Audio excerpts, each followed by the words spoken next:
angry, and so is my next guest, the former Minnesota Governor Jesse Ventura, author of the new book, They Killed Our President, 63 Reasons to Believe there was a Conspiracy to Assassinate JFK. So in the chair is Jesse Ventura. Welcome to you, Jesse. Thanks, Piers. Always a pleasure. So, has the government of the world's greatest superpower really shut down, or is this just some vast conspiracy? Well, you know, they're shut down, and I guess my question would be, since the government shut down, that should mean we shouldn't have to pay any taxes, right? Yet it's not going to work that way, is it? Even though they're not working, we're still going to be paying. I think it's time for a revolt in this country. I've been advocating a revolution for years now.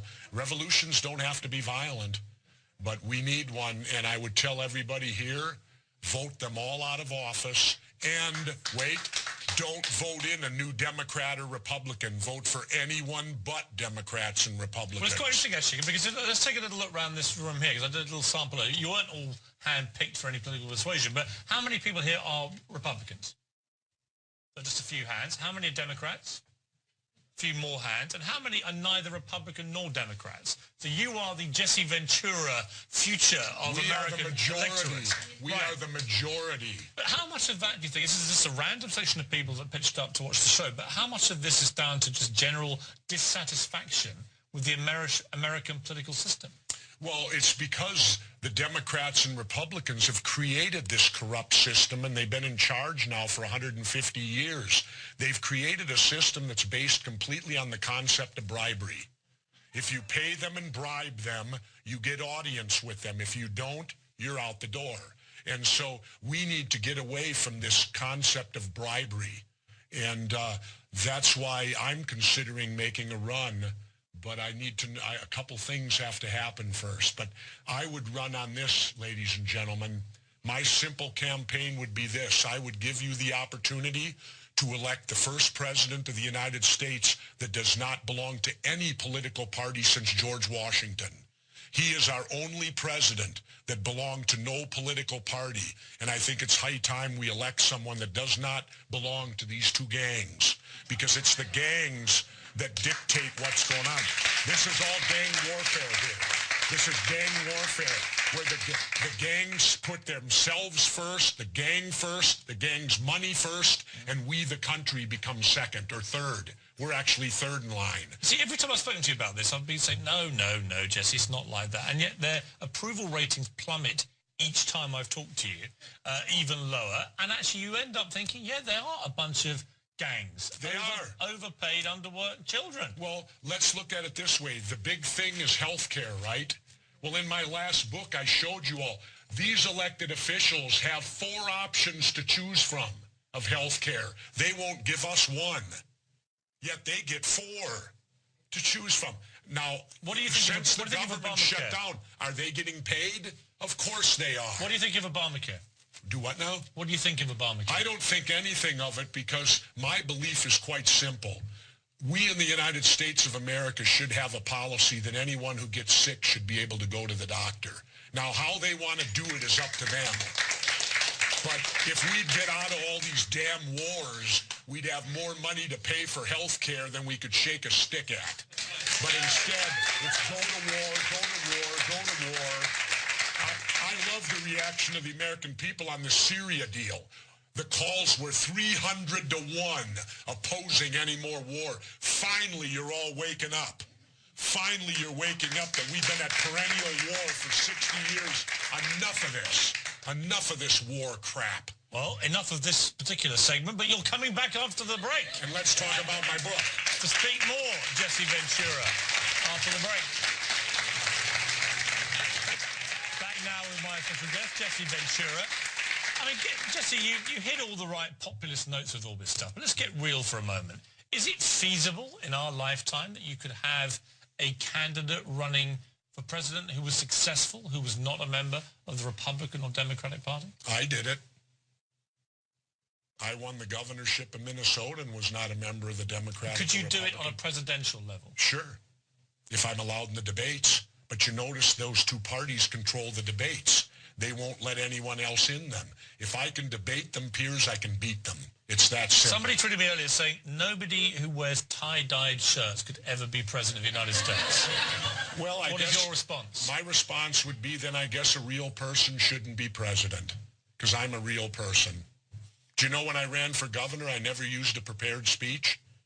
Is that true? Yes, because my belief is if you tell the truth, you don't have to have a good memory.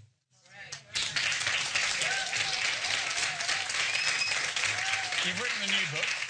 It's called They Killed Our President, 63 Reasons to Believe There Was a Conspiracy to Assassinate JFK. Not new that there may have been a conspiracy to assassinate him. What is new about your book? Well, what's new about our book is there's always new information coming out. There's always more and more. That's what makes it so intriguing to study it.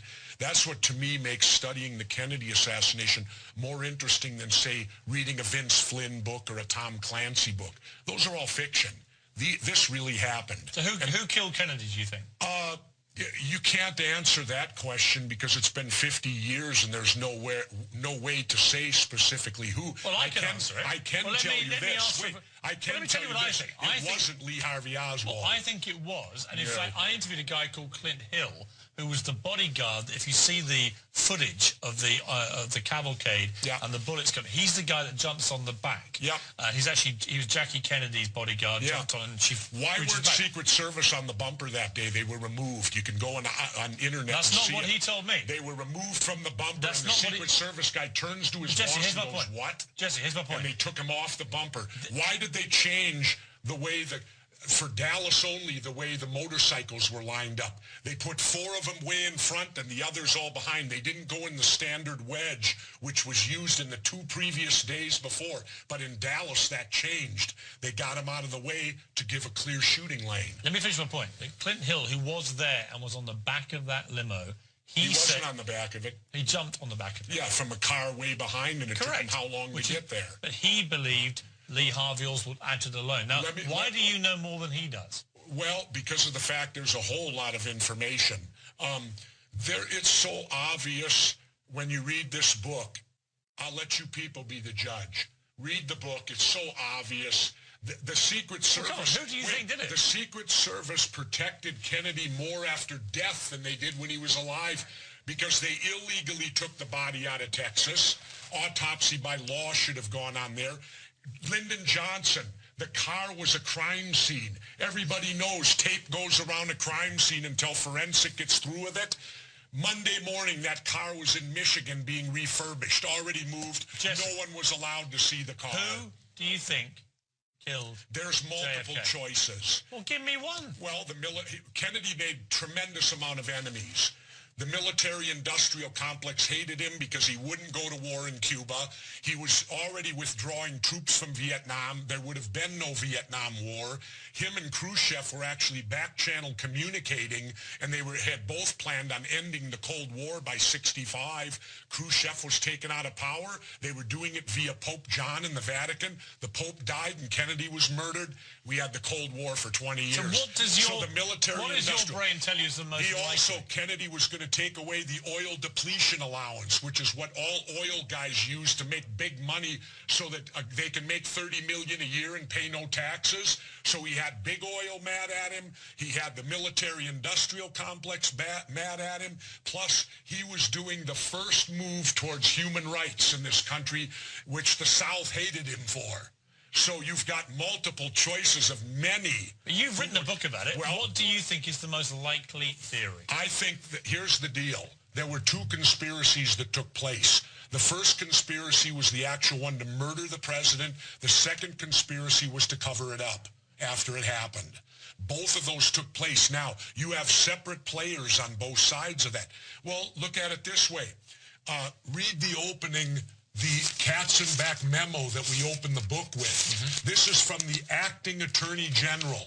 And he states, Monday morning, we must convince the people Oswald acted alone, that he had no one with him, and that if he went to trial, he'd be convicted. This is Monday morning before they've looked at one shred of evidence. The acting attorney general of the United States sends this memo to the new president.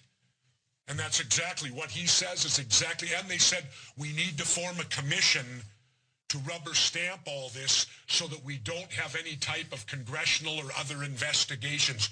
Woe be that we would have a real investigation. Jesse, you're a straight talker. I've now asked you multiple times. You've written a book about this. I can't tell you who I've given you my theory, which is the pretty commonly held one. It was Lee Harvey Oswald. He couldn't make the shots. I've cited my source, who was one of the Secret Service detail who actually went on the car, and he says he acted alone. You've got 30 seconds left to try and give me a straight answer. I can't give you one. I can't tell you who did it. I wasn't there. And it's unfair to ask a question. You think you've won the argument simply because I can't name who did it? Yes, I do. Well, okay, James Files was the shooter on the grassy knoll. He's already confessed to it in prison. You had the confession of E. Howard Hunt on my TV show, yet mainstream media said not a word about it. Hunt confessed, LBJ knew, he went right down the chain of command. It was called The Big Event. It was his deathbed confession to his son. Yet no you've only given me so far. You've only given me 6 reasons so far. There are 63 reasons to believe in this book. There was a conspiracy to assassinate JFK. As always, Jesse, you are a compelling talker when it comes to these things. I don't know how much I believe. But I love the way you tell it. Read the book. I urge people to read it. It's a good talking point. Read good to see you. All right. Satisfaction with the American political system. Well, it's because the Democrats and Republicans have created this corrupt system, and they've been in charge now for 150 years. They've created a system that's based completely on the concept of bribery. If you pay them and bribe them, you get audience with them. If you don't, you're out the door. Well, you know, they're shut down, and I guess my question would be, since the government shut down, that should mean we shouldn't have to pay any taxes, right? Yet it's not going to work that way, is it? Even though they're not working, we're still going to be paying. I think it's time for a revolt in this country. I've been angry, and so is my next guest, the former Minnesota Governor Jesse Ventura, author of the new book, They Killed Our President, 63 Reasons to Believe there was a Conspiracy to Assassinate JFK. So in the chair is Jesse Ventura. Welcome to you, Jesse. Thanks, Piers. Always a pleasure. So,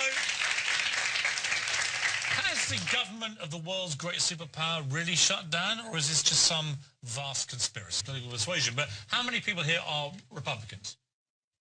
So just a few hands. How many are Democrats?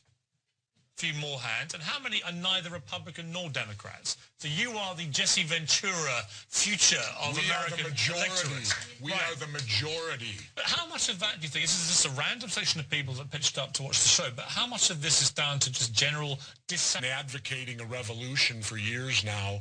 Revolutions don't have to be violent, but we need one. And I would tell everybody here, vote them all out of office. And, wait, don't vote in a new Democrat or Republican. Vote for anyone but Democrats and Republicans. Well, it's quite interesting, actually, because let's take a little look around this room here, because I did a little sample. You weren't all hand-picked for any